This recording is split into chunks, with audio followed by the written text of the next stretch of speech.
History. It's been an honor and a pleasure to be here tonight. I see you when I see you. Holla. Let's go. 845. I got him on the line right now, ladies and gentlemen. Please welcome the one and only Nelly. Big round of applause for Nelly. Hey, hey, hey. Get it poppin'. Check it out. Hey. What up, homie? Man? Man, how you been, brother? I'm good, brother. How about yourself? Man, I got Heather B and Tracy G here, Nelly. What's we working, up, Nelly? man. We are working. How y'all doing? How y'all been? We good, family. We good. How about you? I'm great, man. Got scared the shit out of me this morning. The damn earthquake hit LA. I didn't know what to do. Okay, that's right, man. You a St. Louis dude, man. Yeah. Y'all don't know nothing about no earthquakes. Yeah, no, I don't mess around. When the foundation is moving, bro, I don't get along with it. You know what I mean? Yo, that's. It's, Was that your first earthquake? It's good, though, bro. It's good. Go ahead. Yo, Nelly, that was your first earthquake? No. Well, the first one that woke me up out my sleep. That's for sure. I mean, I had another experience with it while I was out here, but that was, during the daytime, and it wasn't as surprising. I would say it still was surprising, but I was woke when it happened. When you get woke up because the whole fucking house is shaking, you know what I mean? Like, that's something a little different. Yo, Nelly's scared of earthquakes, Heather B. I didn't think Nelly was scared of anything. Listen, I'm right with him. That is nothing to play with. Like I said, you can't do nothing. And it felt like the first time I experienced one, Nelly, I was telling Sway and Tracy this morning, like my whole body froze for like 3 seconds. I didn't know what to do. Stuff was falling off the walls. You don't know where to run. I didn't know what to do. Yeah, man. It's helpless as shit. You know what I'm saying? I'd rather deal with people. I'd rather deal with the homies in the street. At least I know where not to go. Like when everywhere is moving, like everywhere is moving. You know what I mean? Like, but that's good, bro. How y'all been, man? I hope y'all staying safe. Now, everybody good over here, man. First and foremost, man, congratulations on 20 years, man. Country Grammar, man. Big round of applause for that. Because Thank you. Let's tell the truth. Thank you very much. Absolutely. Let's tell the truth, because that thing came out in 2000, right? And we were having this. The album came out in 2000, and we were having this conversation about what it was like being in the music business. Let's say from like the mid 90s to 2000. If you were an artist, and you get answer this if you went through this. I'm from Cali, that's why I'm not scared of earthquakes, by the way. But if you were an artist, it was harder when you were from other places, other regions, to really get the recognition and the respect from record companies, because most of them were based out of L.A. and New York. Now, right, Nelly, you agree with that? What was it like for you proving yourself at that time with a project called Country Grammar? Like, what was the resistance you got back then? I think for us, it was steps. It was steps of resistance. I mean, because hip hop was definitely in St. Louis, but it was on a different level. I mean, obviously, like you said, us being in the middle, and I say this all the time, but us being in the middle, our influences were from all over. Like you were saying, like hip hop born in the East Coast, you know what I'm saying, and then the West Coast, funked it out and put the gangster in it, and then the South did their thing, and then it's almost like we were kind of like the last area to add to the gumbo, so to speak. That is hip hop. You know what I mean? And when we were trying to get on, it was just various different steps of first trying to be recognized in your city. You know what I mean? First trying to be recognized in your city, then trying to be recognized in your region, and then trying to be recognized enough to get a deal to go nationwide. And it was tough, and it was tough because, especially in St. Louis, because as you know, Sway, and I told you plenty of times, like St. Louis has a real big affinity for West Coast hip hop coming up. Like everything is gangster. Everything is gangster. Like we banging in St. Louis. It's about that life. So everything was NWA. It was Oakland.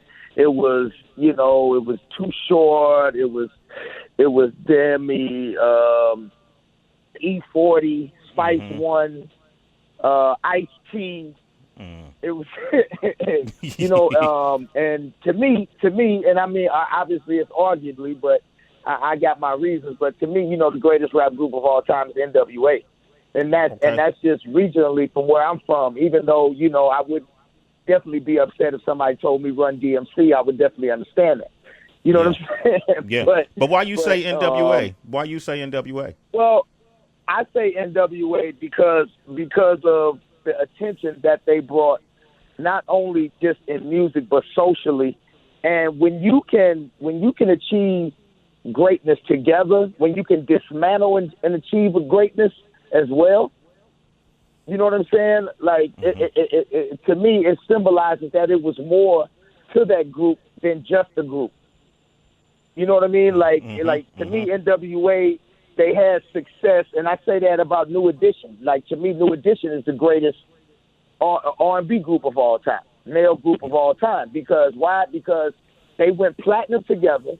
They separated. Everybody went platinum. Got back together, went platinum, and together. You know what I'm saying? So it was just the success of. It was more than individuals, and it was more than them being a group. And that's what I say about NWA, because if you look at NWA, look at everything that spawned it from NWA. Look at everything that once Easy brought to the game. Look at everything that Snoop brought to the game after coming through NWA, after coming through Dr. Dre, after coming through what Ice Cube did, after coming through, you know what I mean? And it was just like that family tree runs so deep. Yeah, that's a great. And that's part of my reason of that, because that family tree is just so big. And it's the same thing with R&B as far as New Edition. But for us, man, we were just trying to get on. We were just trying to be hot in our region. We were just trying to be hot in our city. And I had to physically move to New York. And I used to live in Teaneck. I stayed in Teaneck for about 3-4 months trying to get a deal. And I used to go up to what was known as Penalty Records every day. I used to go up to Penalty Records because they had my quote unquote stepbrother, not my real stepbrother, but I like to call my little stepbrother, Cardan. He was signed to Penalty Records at the time. And I used to go up there every day trying to get a deal, and I was going to every label that was in New York. And I had 4 songs with me on a tape. And it was Country Grammar, it was Ride With Me, it was Batter Up, and it was EI. All 4 singles off of Country Grammar. Wow. With all my demo records. And I got those were the demos. At every third. All of them was the demo record. Each song was the demo record. These are big Billboard smashes. Yes.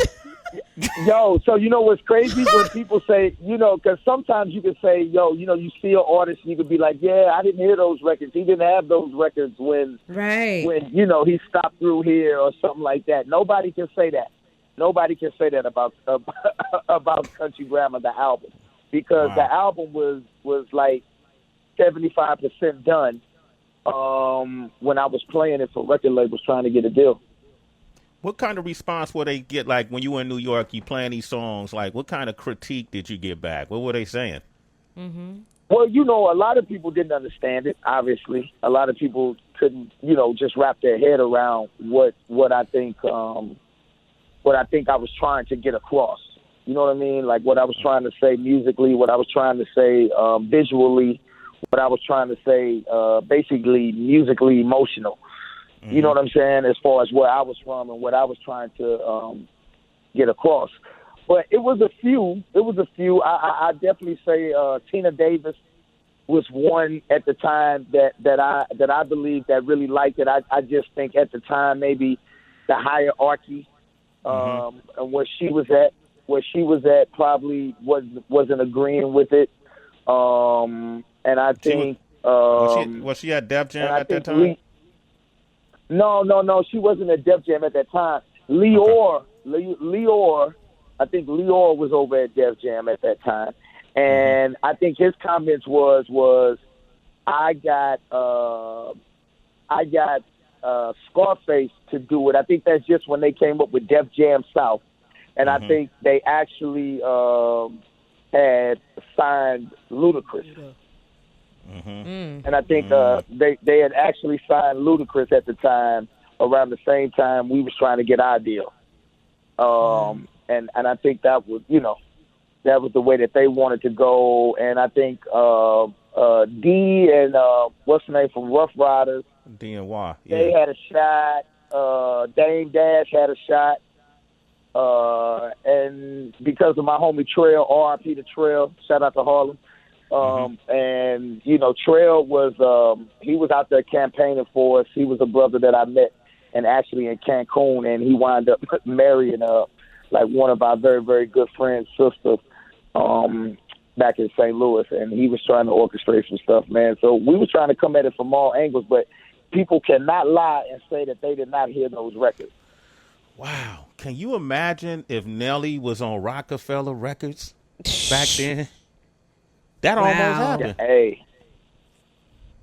Wow. Yeah, you know what? I think everything happens for a reason because, again, those were my demo records. Like, we don't know if people would have just heard them records and decided to try to take Nelly in a different direction. Exactly. You know what I mean? You never know. And I'm a firm believer that everything happens for a reason. I believe that we had to get with somebody that saw our vision and was like, okay, I believe in your music and not just your talent, but your movement that you're trying to get across. And that's what I think that we needed. How did you not take it personally, though? Or did you? Like, did you go, oh, man, D&Y don't know what they're talking about, or Dame Dash didn't know what he was talking? Like, what? How did you deal with it back then? No, I don't think I took it personal because I had no expectations. You know what I mean? I think because I was still trying to, I don't want to say prove to myself, but prove that we belong. It'd be different. It'd be different if I already had a record out and I went platinum and I proved that this could work, and then I was trying to get another deal and people was dissing me. Then I think I would take it as disrespect because I probably would feel like, I already proved myself, in this era. I mean, in this area. But, I just think it was one of those situations to where you just like, I just need a shot. I don't give a damn where it comes from. So to be honest, Sway, I just wanted to go gold, bro. Because we had in our contract, if I didn't sell, like, I think it was 350,000 records, the Lunatics don't get a deal. The only way the rest of the group get a deal is if I sell 350,000 copies. Wow, that's the prerequisite. Okay. And right. So it wasn't like I was going in and they wanted the deal, but they only wanted me. Yeah. You know what I mean? But I was like, no, I'm not. If I do it, you got to get a group a deal. And the only reason that clause was in there was because, I'll do it, but you got to give the group a deal. Well, if you sell 350, we'll give the group a deal. And I was like, cool, say no more because, you believe in yourself. And that was just my mentality, period, coming into it anyway. And you ended up selling over 8 million. Oh, no, we officially diamond, champ. We got the plaque. What, with 10 million? Okay. Okay, we over 10 million. We got the plaque. Oh, yeah. We over 10. We got the award, and I want to thank everybody for making that happen. Damn sure. And you know what's one of the craziest things about the Country Grammar? You would never believe where I sold majority of those records. Where? New York? Yep. I sold well over a million and something change in New York alone. And it was amazing. It was amazing to us. It was honestly amazing to us. But see, you got to speak to why it was so amazing. I used to hear, I was in New York at that time. You got a lot of like DJs weren't going to play your record. You got a lot of like resistance.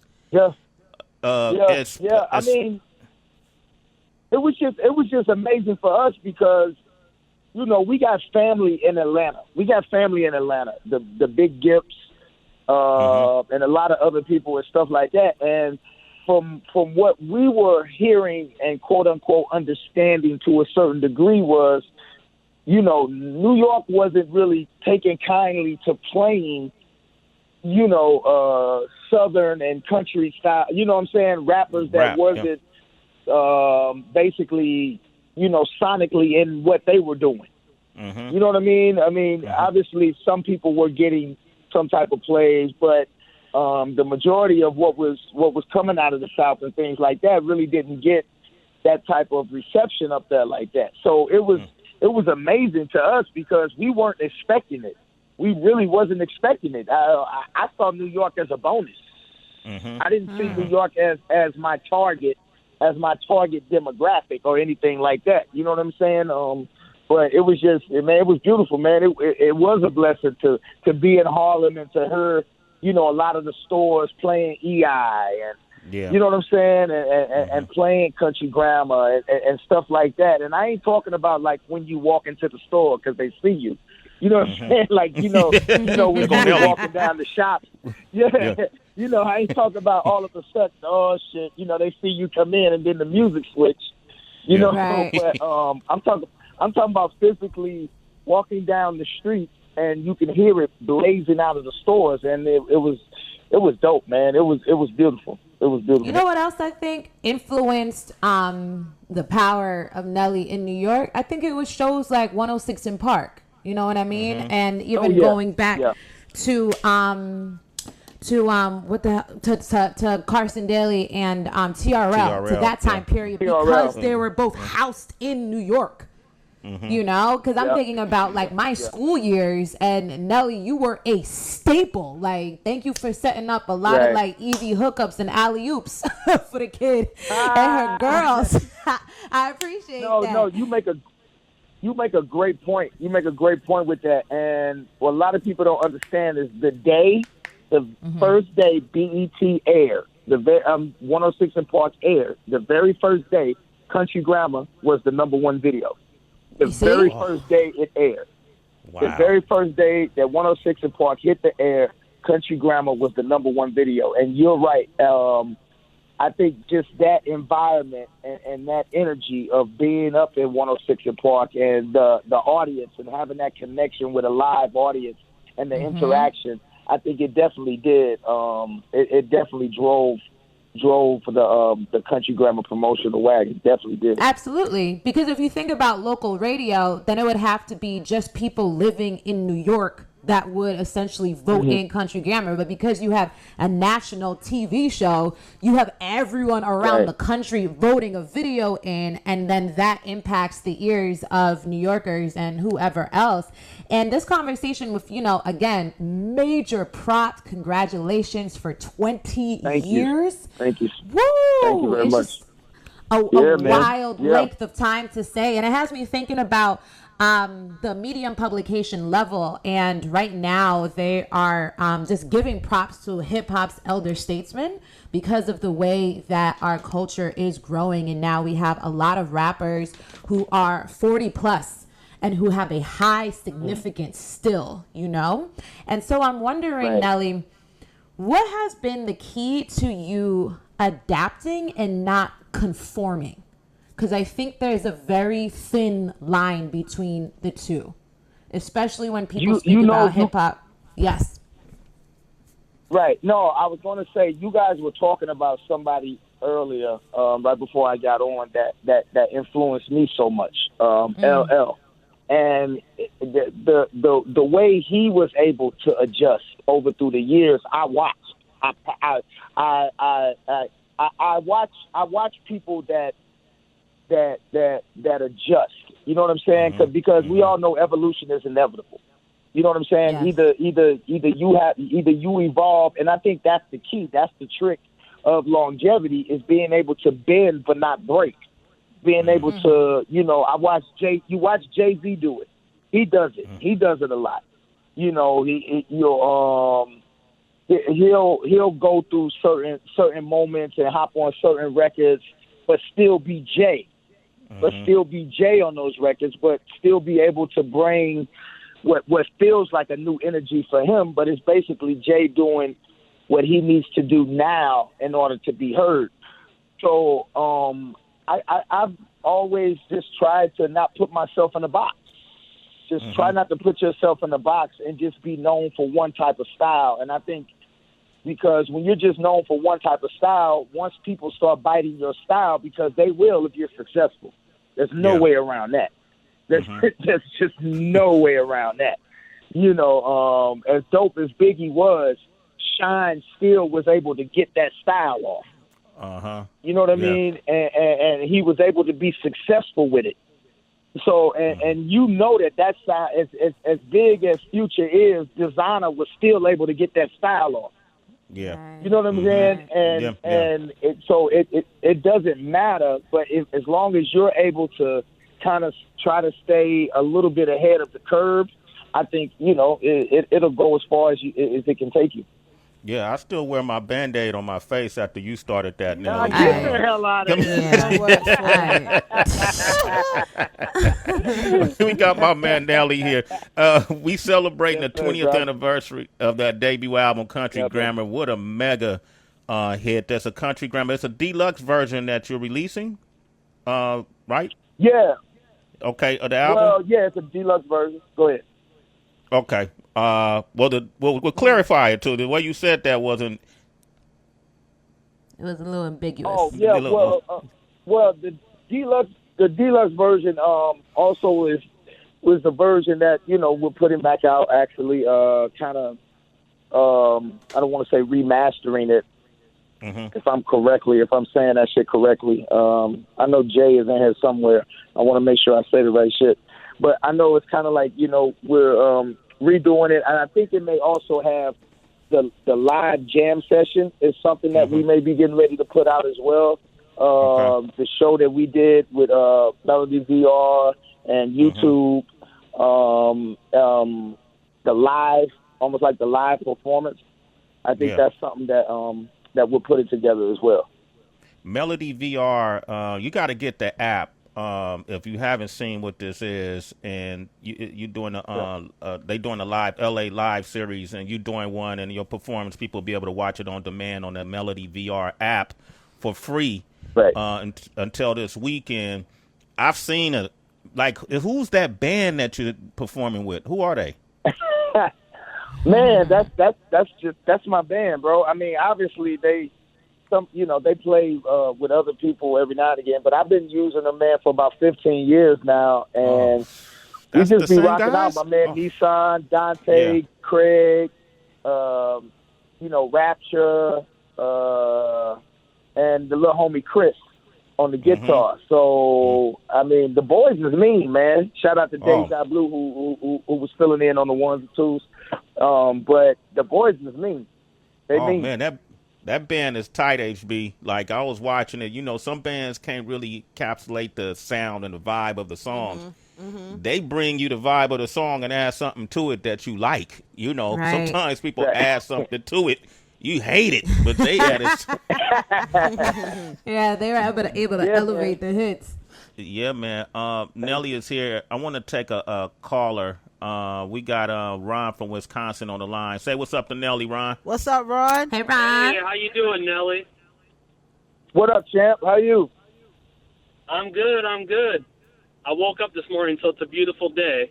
Amen. That's what's up. I hear that. I hear that. Hey, I got a question for you about you and Ludacris. I'm wondering why you two never do a song together. I mean, that would have been the biggest single of the 2000s. You know what? We actually, I think a lot of at that time, a lot of politics was in the way for me and Luda. I really think at that time, and I actually had did the hook to Moneymaker. I actually had did the hook to Moneymaker. So he had a version that he played of Moneymaker. So Pharrell had recorded it. Pharrell had did it, but again, there was a lot of BS I think going on at the time in between it for a lot of other people. So, but I did the record. So I don't know. I don't know why it never took place, and who knows? I think me and the brother, we still chilling out here, so I don't think it's never too late. Well, thank you, Ron, for your question. You're a citizen, Ron. Sway in the morning. I appreciate it, Ron. Hey, I was going to ask you that because watching y'all verses made me realize that these dudes came out at the same time and have been successful in similar ways, whether it's movies, whether it's, breaking the genre of hip hop and going into other genres and being successful and touring and all the different things you did. And watching you two go back and forth, well, what was that like for you? People were making it a competition, but for me, somebody who's an historian, I was listening for the stories and I was loving the gold that was coming out of it. I thought maybe you guys would go in the studio after that, after doing that versus. Well, you know what? The idea and the way versus was presented to me, it wasn't a competition. It was presented to me as we were going out and we were going to, play the songs. You know what I'm saying? And I had been talking to Luda. We had been going back and forth like the whole week and everything. And which he is first of all, I'm a Ludacris fan. I think he's dope as shit. You know what I'm saying? And, me and him have always, got along and things like that and been cool. But I never saw it as a competition. What I wish I probably would have was took it just a little bit more seriously in a sense.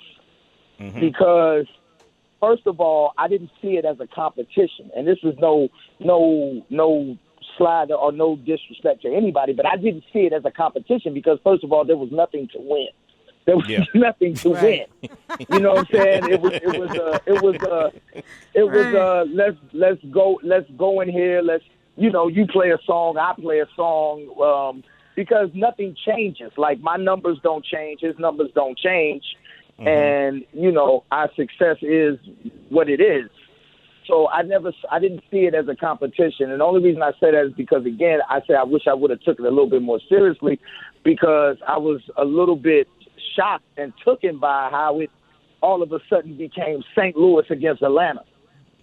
You know what I mean? Like, like in my city, all of a sudden it was just, oh, you gotta kill him. You gotta, and I'm like, well, damn. Wait a minute, because this is not what was told to me. This is like, yo, we're going to get on here and me and him were talking about, we're going to just have a great time. And that's what I thought we were doing for the most part was basically having a good time. Because again, if there's nothing to win, I don't play hard. I mean, I don't know. So you was sipping on soda, eating chicken. Nelly was fellowshipping. He just was there for the fellowship. Right. What's up, y'all? Yeah, I didn't get it because at the end of the day, Sway, the numbers don't change. You know what I'm saying? Like my numbers are my numbers. So I didn't see like how do I don't know. Like, okay, what should I have played my songs in a different order or something? But they're still my freaking songs. Like you know what they are. Yeah. So I don't know. But what kind of feedback? Have a great time. It was great. What kind of feedback you got from the public afterwards? I think it was kind of mixed in a certain way because I think in my city, obviously, again for some reason it became St. Louis against Atlanta.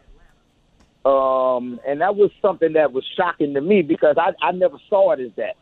Yeah. And I just didn't know how that was going. And some people, I guess they could have been taken upset because you didn't play certain records that they felt you should have played. Now, again, you only playing 20 records. You're only playing 20 records. Yeah. And this is part of the thing for Nelly is it's like, okay, well, I'm being restricted to 20 records. I don't know if you understand that I basically had a hit on every format. Did you hear that? I don't know how do you go across this. You know what I'm saying? Like I got three or four songs that then charted on country format. I got these many songs that then charted on pop, charted on rhythmic, charted on R&B, charted on hip hop.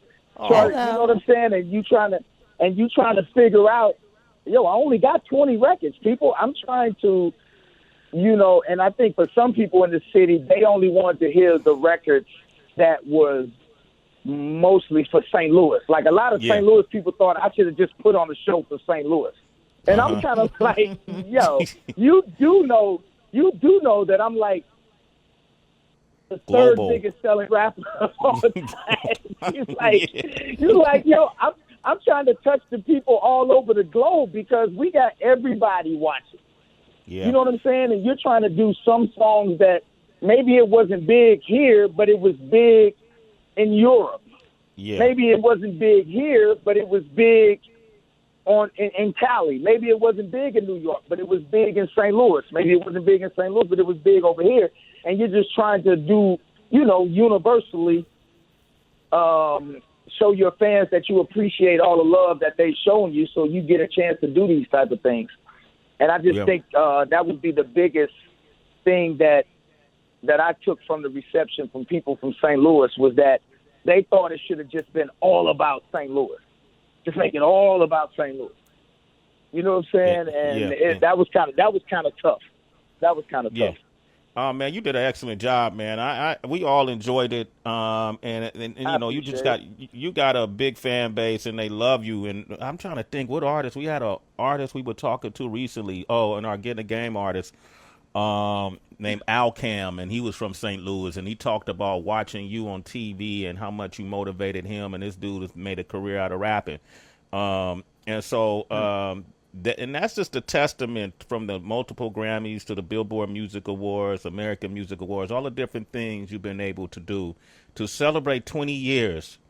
This is a milestone, brother. And, you know, I've been there every year of the way. I mean, I know what you had to go through from label politics to, you know, earning your space in this, your place in this space, you know, to personal things that you've dealt with over the years as well. And you still look healthy. You thinking sharp. Yeah. You got so much to offer. This little 30-minute conversation could have been a semester worth of music business 101 at any university. And this is we ain't even got into it. So I wanted to have you on the show to say thank you and congratulations. And here's to 20 more, Nelly. 20 more, brother. Give that man a round of applause. Yeah. Thank you, bro. Thank you for the love, because you're right, man. You know, you've been solid with me since day one, bro, and that means a lot because, you know, solid ain't a word that you can use too much in this business. You know what I mean? And you one of the brothers that's been solid with Nelly since day one, bro, and it's an honor and a pleasure to call you a partner, cuz. And I appreciate that. Thank you, brother. All good, man. I'm going to bring back the Band-Aid, Nelly. It's all good, dude. We got to do some commemoration. And thank you, too, ladies. Thank you. Thank all y'all. I appreciate it. Absolutely. We're very proud of you. Here's the thing. Go download the app, Melody VR. You can watch this amazing performance. Like, he performed the whole album in its entirety, and it's just I stuck through the whole thing. And you can watch it for absolutely. You can watch it for free up until the weekend. So citizens, go ahead and download it. Nelly, thank you for being on the show, brother. Congratulations. All right. Thank you, bro.